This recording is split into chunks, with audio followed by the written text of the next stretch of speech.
नमस्कार साथियों।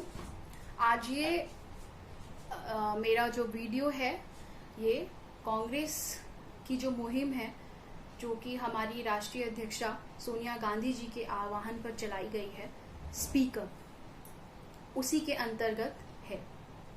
दोस्तों, स्पीक अप का मतलब होता है बोलिए, सवाल करिए, सरकार से सवाल करिए और तब तक करते रहिए जब तक आपको जवाब नहीं मिल जाते। आज इसी मुहिम के तहत हम सरकार से सवाल करेंगे कि सरकार ने लॉकडाउन जो देर से शुरू किया, जब बहुत डैमेज हो चुका था, उसके बाद भी, देर से लॉकडाउन शुरू करने के बाद भी मजदूरों के लिए और गरीबों के लिए कुछ नहीं किया। वो मजदूर आज भी सड़कों पर हैं, आज भी भूखे मर रहे हैं। उनकी आज भी वही स्थिति है जो 25 मार्च को उनकी स्थिति थी, बल्कि बद से बदतर हो गई है। इतनी भीषण गर्मी में वो हजारों किलोमीटर पैदल चलने को मजबूर हैं। क्यों भाई, क्यों मजबूर हैं? हमारे पास इतनी सारी ट्रेनें हैं, उन्हें भी चला सकते हैं। सरकार ने ट्रेनें चलाई भी, जब उन पे प्रेशर पड़ा तो ट्रेनें चलाई भी। बट देखिए, जैसा राजा वैसा ही राज। ट्रेनें रास्ता भटक रही हैं। एक दिन में जहां पहुंच सकती थी वहां 5-5 दिन में पहुंच रही हैं। ट्रेन में लोग भूखे हैं, भूख से मर रहे हैं।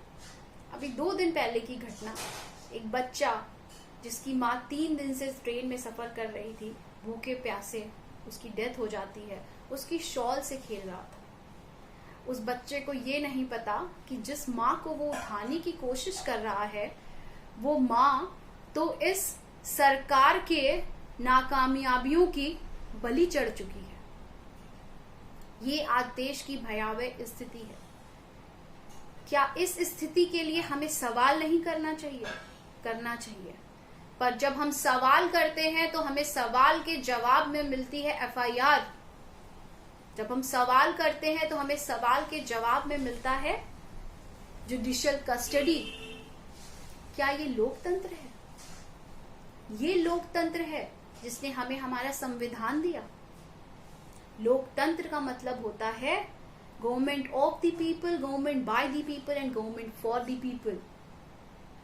आम जनमानस ने अपने उस अधिकार का प्रयोग करके सरकार को सत्ता में ला दिया। अब सरकार का ये दायित्व और कर्तव्य बनता है कि वो उस आम जन के सुख दुख में उसके साथ खड़ी रहे, उसके साथ उसके हर सुख दुख में खड़ी रहे, उसे कोई भी परेशानी ना आने दे। ये है सरकार का कर्तव्य।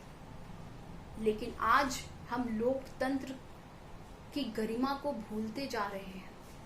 आज ना हमारे पास जीने का अधिकार बचा है और ना ही अभिव्यक्ति की आजादी, क्योंकि जीने का अधिकार तो उसी दिन खो गया जिस दिन हमारे मजदूर भाई बहन, बेटियां, बच्चे सड़कों पर पैदल चल रहे हैं और मरने को भूख से मरने को मजबूर है। अन्नदाता हमारा देश, अनाजों से भरे हुए हमारे खेत, हमारे कोल्ड स्टोरेज, और हमारे यहाँ का मजदूर, हमारे यहाँ का गरीब भूख से मर रहा है।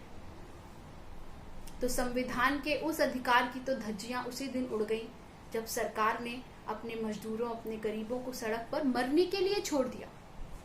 अभिव्यक्ति की आजादी तो उस दिन छिन गई जिस दिन जो हमारा डेमोक्रेसी का चौथा स्तंभ है, मीडिया ने सरकार से सवाल करने बंद कर दिया। क्योंकि अगर मीडिया सरकार से सवाल कर रही होती दोस्तों, तो मुझे और आपको स्पीक अप के माध्यम से सरकार से सवाल नहीं करने होते। तो ये दोनों ही संवैधानिक जो अधिकार हैं वो इस सरकार में हमारे खो गए हैं कहीं। मेरा सरकार से 3 सवाल है। पहला, उन मजदूरों के लिए, उन गरीबों के लिए आप क्या कर रहे हैं उन्हें उनके घर तक पहुंचाने के लिए आपकी क्या रणनीति है। और रणनीति सिर्फ पेपर पे नहीं होनी चाहिए, रणनीति होनी चाहिए जो दिखनी चाहिए। दूसरा अहम सवाल जो कि हमारे नेता राहुल गांधी जी भी आपसे हमेशा कहते रहे हैं कि न्याय योजना के तहत उन 2 करोड़ परिवारों को जो गरीब हैं, गरीब से भी गरीब नीचे स्थिति में हैं, उन तक लाभ पहुंचाइए। 2 करोड़ परिवारों का मतलब हो गया कम से कम 10 करोड़ लोग। उन 10 करोड़ लोगों के अकाउंट में कब आप 7,500 रुपए डलवाएंगे?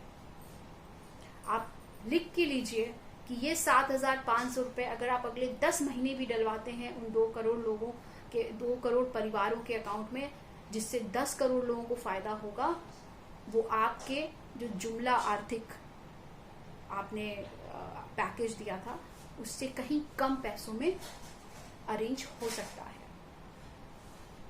तीसरा, मनरेगा के अंदर जो वर्किंग डेज हैं उन्हें आप कब बढ़ाएंगे? ये हमारी मांग है आपसे कि आप उनको 200 दिन कर दीजिए। चौथी बात, एमएसएमई और जो हमारे लघु उद्योग हैं उनकी मदद करिए, उन्हें सहायता की जरूरत है। इस महामारी और इस कठिन समय में देश की जनता को, मजदूरों को, गरीबों को, लघु उद्योगों को सहायता की जरूरत है। उन्हें लोन की जरूरत नहीं है, क्योंकि वो लोन लेके एक बोझ अपने सर पे नहीं डालेंगे। इसका असर क्या होगा कि वो उनके मजदूर जो उनके यहाँ काम कर रहे हैं, उनके जो एम्प्लॉइज हैं, वो उन्हें बाहर निकालते रहेंगे। और सरकार के पास कोई डेटा नहीं है जो ये शो करे आज की टाइम में। मेरा सवाल ये भी है कि क्या आपके पास कुछ ऐसा मैकेनिज्म है जिससे आप ये बता सकते हैं कि इस महामारी के टाइम में कितने लोगों ने अपनी नौकरियों को खोया है? इन्हीं सवालों के साथ मैं आप सबसे कहना चाहती हूं कि सवाल उठाते रहिए, सवाल करते रहिए, क्योंकि सवाल ही हैं जो हमें जिंदा रखते हैं। धन्यवाद।